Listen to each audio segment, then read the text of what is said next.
क्या बिहार में फिर से चुनाव होने जा रहा है? क्या बिहार विधानसभा भंग हो जाएगा? ये सवाल मैं आपके सामने इसलिए रख रही हूं क्योंकि प्रशांत किशोर की पार्टी जनसुराज सीधे सुप्रीम अदालत, सुप्रीम कोर्ट का रुख कर चुकी है ये पार्टी।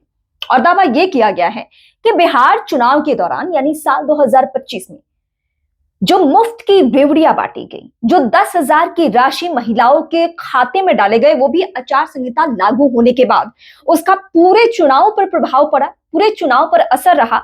और एक तरीके से ये वोट खरीदने की प्रक्रिया थी। ये प्रशांत किशोर ने सुप्रीम अदालत में भी उनकी पार्टी के जरिए रिट पिटीशन के जरिए ये कहा गया है।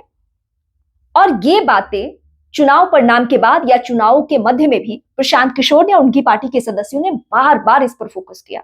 वैसे फोकस तो तेजस्वी यादव की पार्टी ने भी किया था, आरजेडी ने भी किया था, लेकिन सुप्रीम अदालत का रुख नहीं किया गया है। वैसे एक पहलू पे आपको इस वक्त फोकस करने की जरूरत है।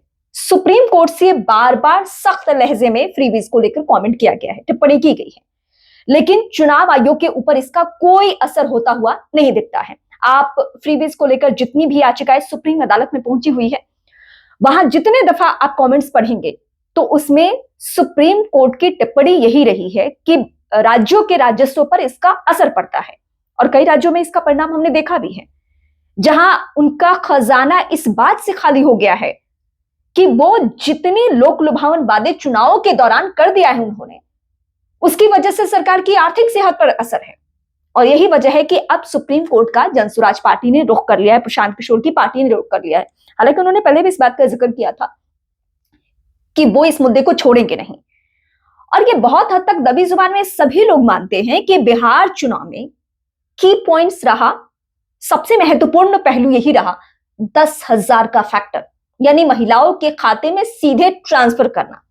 और इससे ही कहीं ना कहीं विपक्षी पार्टियों को बहुत हद तक नुकसान पहुंचा, क्योंकि जो आंकड़ा था, महिलाओं की जो संख्या थी, उस हिसाब से देखेंगे तो हर विधानसभा पे असर पड़ा था।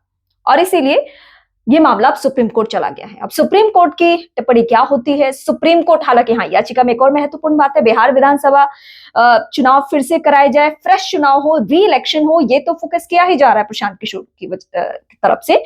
इसके साथ साथ उन्होंने ये भी कहा है कि चुनाव आयोग को यानी इलेक्शन कमीशन को ये सख्त निर्देश दिए जाए कि जहां जहां पे आचार संहिता लागू हो जाए या चुनाव की तारीखों का अनाउंसमेंट होना हो, उस बीच में, उस दौरान कोई भी पार्टी अपनी तरफ से फ्रीबीज का अनाउंसमेंट ना करे, लोक लुभावन ऐसे वादे ना करे जिससे कि वो साउंड हो कि वोट खरीदा जा रहा है।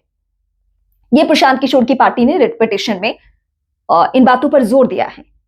लेकिन ऐसा नहीं है। मैं फिर याद आपको दिलाऊंगी कि सुप्रीम कोर्ट ने इससे पहले भी चुनाव आयोग को सख्त निर्देश और केंद्र सरकार से लेकर अलग अलग राज्यों के याचिका के दौरान ये सख्त निर्देश दे दिया है कि फ्रीबीज नहीं कर सकते हैं आप, लोक लुभावन ना वादे कर सकते हैं, ना आप मुफ्त की रेवड़ियां बांट सकते हैं। लेकिन इसके बावजूद ना चुनाव आयोग ने इस पर कभी ध्यान दिया, ना केंद्र सरकार ने ध्यान दिया, और ना ही अलग अलग राज्यों की उन सरकारों ने जहां जहां पर चुनाव की प्रक्रिया होती है।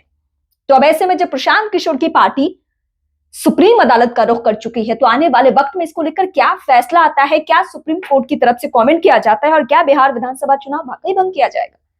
ये सारे ऐसे सवाल हैं जिसको लेकर बहुत हद तक जवाब तो आपको मालूम ही है। कहते हैं जिसकी लाठी उसकी भैंस।